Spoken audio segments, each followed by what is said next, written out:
বিসমিল্লাহির রহমানির রহিম। আসসালামু আলাইকুম, welcome back to my channel. আজ আমি রান্না করব পাট শাক দিয়ে ডাল। তো এখানে আমি ডালটাকে ধুয়ে পরিষ্কার করে নিয়েছি, আর পেঁয়াজ আর কাঁচামরিচ কেটে নিয়েছি, রসুন একটু থেতো করে নিয়েছি। এবার কড়াইয়ে একটু তেল দিয়ে পেঁয়াজ কুচি আর থেতো করা রসুন একটু লাল করে ভেজে নিব। তারপর ওর ভিতর দিয়ে দিব ধুয়ে রাখা ডাল।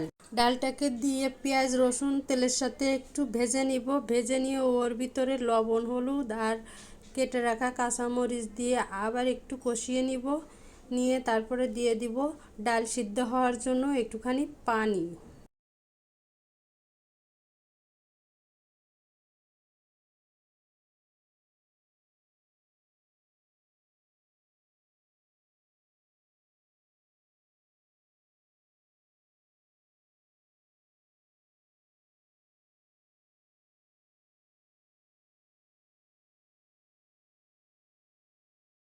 পানিটা দেওয়ার পরে পানিটা বলক আসলে ডালটা সিদ্ধ হয়ে যাবে, তখন দিয়ে দিব কেটে ধুয়ে রাখা পাট শাক। পাট শাকটাকে দিয়ে ডালটা আবার কিছুক্ষণ রান্না করে নিব।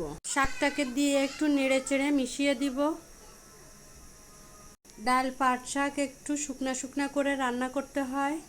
এবার একটু ফ্রাই প্যানে তেল দিয়ে শুকনা মরিচ আর গোটা জিরা দিয়ে একটু ভেজে নিব। তারপর দিয়ে দিব কুচানো পেঁয়াজ আর থেতো করা রসুন দিয়ে নেড়ে চেড়ে লাল করে ভেজে নিব। নিয়ে ওই রান্না করা ডালের ভিতরে বাগার দিয়ে দিব।